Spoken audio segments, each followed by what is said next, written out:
Disclaimer. The following interview contains adult language and mature themes that may not be suitable for all audiences. Listener discretion is advised. The views and opinions expressed in this recording are solely those of the speaker and do not necessarily reflect the views of Laughing Gas Digital Creation. While we support the right to free expression, Laughing Gas Digital Creation does not condone hate speech, violence, or discrimination in any form.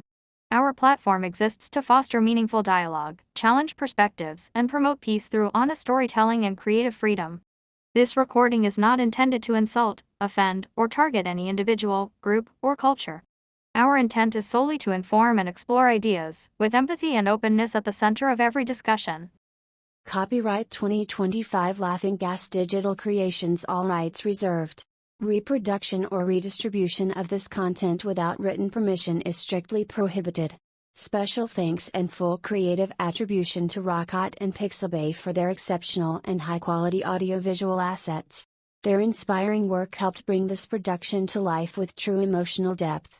For licensing, media inquiries, or collaboration, please contact Laughing Gas Digital Creations. Hello. Who I am, I guess, I'd love to tell you, but, well, I can't. I'd love to, after what Trump did. But I can say this. You all already know who I am. And what I'm about to tell you is, well, I'm not really sure what I should tell you. Because I'm not sure exactly what you're ready or want to hear. But I guess for me, what I know, being part of a bloodline, the elite in particular, this is not like this is like a common function thing that we go to, but certain ones of certain families that were ready and were part of, say, I don't know how to tell you this, but it's just those that were talked to, I guess. I don't know. We're told the stories and the explanations and shown what is taking place. It's not that you didn't look at everything and say, well, it's too hard to figure out. It was that you looked at everything and said, what we're being told can't be true. And, well, it really is. The Council of Nicaea destroyed the original texts, so it was very discombobulated and broken, telephoned. But for those of us who were shown what was, we started to be able to piece together what was really taking place. And it's through this knowledge that, well, our world, what we live in, where we are, is what's called a quantum simulation. We are living actually in a fractaling black hole. That's what we are, specifically us, at the center of our universe, where there's 6 verses, and particularly us, one of the 2 inside the static Einstein-Rosen bridge.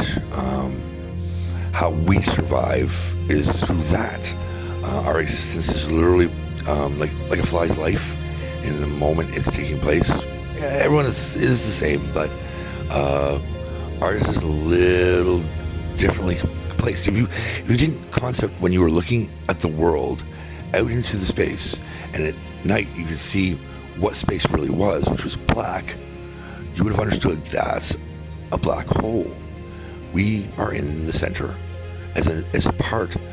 Our galaxy as a whole is the neutron of the atom, and we are residing in it as the artificial intelligence, the most advanced artificial intelligence. But that's a long story, and we have to go way down, a lot farther down the road to get to that. What I'm going to tell you right now is simple. Abraham, he made a covenant with God. And this covenant with God was that from you I will come if you do these things. And so he made the domino progression from there. It goes way back to the Garden of Eden and Cain to Abraham, who's the bloodline of Cain. And then it creates the royal bloodlines. This is where the royal bloodlines come from. Everyone in the royal bloodlines believe they're potentially one of the people that will give birth to the son of man, the coming of a man who's a son. That's why sons were importantly first in royal lines, the firstborn son specifically. How this plays out is that they thought really that the more pure their line was, the more chance they had of being the chosen one to give birth to God. And it's that son of man who becomes the crawling man who learns to walk, and then eventually from there his ascension is as God.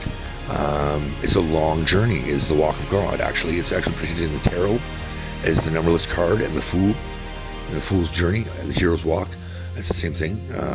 These are things that are shown to you, but just distorted in a way that it's keeping it hidden. But they've done that on purpose because they wanted to protect their lineage.